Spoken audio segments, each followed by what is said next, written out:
टंडो ग़ुलाम हैदर बाबू ईसा जगसी साबिक़ सदर PP town Tando ग़ुलाम हैदर जी पहिरीं वरसी गोच मोहम्मद सादिक जगसी में इंतहाई अक़ीदत व एहतराम सां मल्हाई वई।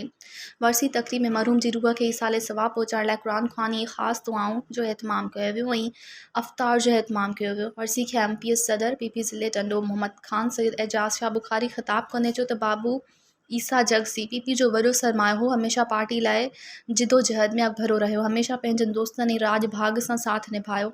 संदसि विछोड़े सां काफ़ी सदमो पहुतो। संदसि ख़िदमतूं हमेशा यादि रखियूं वेंदियूं। उन्हीअ मौक़े ते सरदार अमीर सुल्तान चांडियुसि सदर पीपल्स पार्टी तालुक़ो टंडो ग़ुलाम हैदर सैयद सलाल शाह बुखारी ऐं वॾी तइदाद में पार्टी वर्करनि ऐं राज जे बिरादरनि शिरकत। मज़ीद ख़बरनि ऐं तफ़सीलात लाइ विज़िट कयो असांजी वेबसाइट www.awamiNewsHD.com ऐं ॾिसंदा रहो अवामी न्यूज़ HD।